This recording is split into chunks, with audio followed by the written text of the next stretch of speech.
ఇక Medchal MMTS issue రాజకీయ వివాదంగా మారింది. రాష్ట్రంలో శాంతి భద్రతలు లేవని బీజేపీ బీఆర్ఎస్ నేతలు రేవంత్ సర్కార్పై విమర్శలు చేశారు. ఇదే విషయంపై మరింత సమాచారం సత్యం అందిస్తారు. సత్యం, అప్డేట్స్ ఏంటి? జ్యోతి, మేడ్చల్ ఎంఎంటీఎస్ ఘటనకు సంబంధించి రాజకీయ పార్టీలు అంటే ప్రతిపక్షంలో ఉన్న బీజేపీ బీఆర్ఎస్ ఘటన జరిగిన వెంటనే బాధితురాలని ఆదుకోవాలని లేదంటే ఆమెకు న్యాయం చేయాలని డిమాండ్ చేసే క్రమంలో విపక్ష పార్టీలు ఒకరికొకరు పోటీపడి మరీ ప్రభుత్వంపై ఆరోపణలు చేస్తూ వచ్చారు.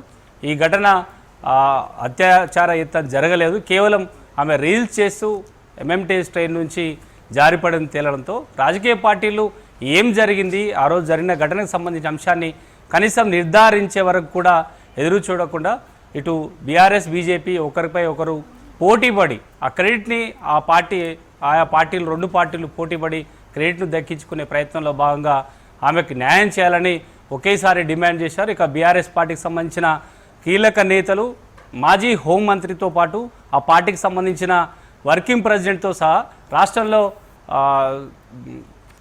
ఈ పోలీస్ వ్యవస్థ సరిగా భద్రత కల్పించలేకపోతుందనే అంశాన్ని ఆరోపణ చేస్తూనే ఆమెకు న్యాయం చేయాలనే డిమాండ్ చేస్తూ వచ్చారు. ఇక కేంద్రంలో అధికారంలో ఉన్న బీజేపీ ఏకంగా ఇద్దరు కేంద్ర మంత్రులు ఆమెను కార్పొరేట్ ఆసుపత్రి తరలించి చికిత్స చేయాలని కొందరు డిమాండ్ చేస్తే, ఇక మరో కేంద్ర మంత్రి మాత్రం ఆమె కుటుంబానికి ప్రభుత్వ ఉద్యోగం ఇవ్వాలనే ఒక డిమాండ్ కూడా తెర మీద తీసుకొచ్చారు. రెండు విపక్ష పార్టీలు రాజకీయ పార్టీలు ఒక ఘటన జరిగినప్పుడు కనీసం నిర్ధారించుకొని ఏం జరిగిందనే అంశం పోలీసులు నిర్ధారించే వరకు కూడా ప్రాథమికంగా నిర్ధారించే సమయం కూడా ఇవ్వకుండా వెంటనే రాజకీయంగా ఆరోపణ చేసే ప్రయత్నము లేదంటే ప్రభుత్వంపై పోలీస్ వ్యవస్థపై ఒక ఒత్తిడి తెచ్చి నేరుగా వారి రాజకీయ ప్రయోజనాల కోసం తప్ప అక్కడ జరిగిన ఘటన ఏంది, ఎందుకు జరిగింది, కనీసం నిర్ధారించే వరకు పోలీసుల సమయం ఇవ్వకుండా రాజకీయ పార్టీలు ఎవరికి వారు పోటీ పడుతూ ప్రకటనలు చేయడం, వారికి న్యాయం చేయాలని డిమాండ్ చేయడం, ఏకంగా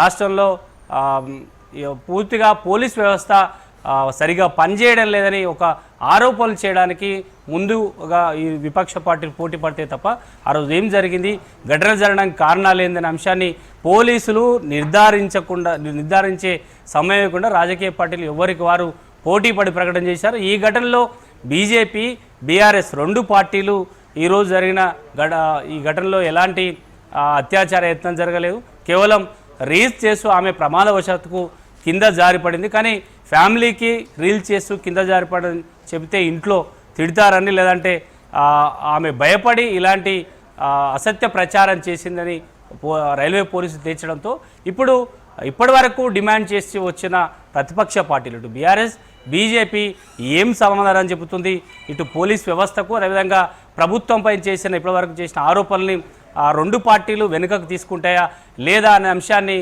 ఇట్లాంటి ఘటనలు జరిగినప్పుడు విపక్షాలు చాలా జాగ్రత్తగా వ్యవహరించాలి. ఘటన జరిగినప్పుడు కనీసం అది పోలీసులు నిర్ధారించే వరకు నిర్ధారించిన తర్వాత రాజకీయ పార్టీలుగా ప్రతిపక్ష పార్టీగా బాధితురాల పక్షాన్ని నిలబడాలి. కానీ అప్పటికప్పుడు వేగంగా ఆ క్రెడిట్ను ఎవరికి వారు ఇద్దరు పోటీపడి రాజకీయ పార్టీలు పోటీపడి ప్రకటన చేస్తే ఇప్పుడు జరిగిన ఘటన భవిష్యత్తులో జరగకుండా ముందస్తుగా రాజకీయ పార్టీలు జాగ్రత్త పడతాయని చెప్పొచ్చు.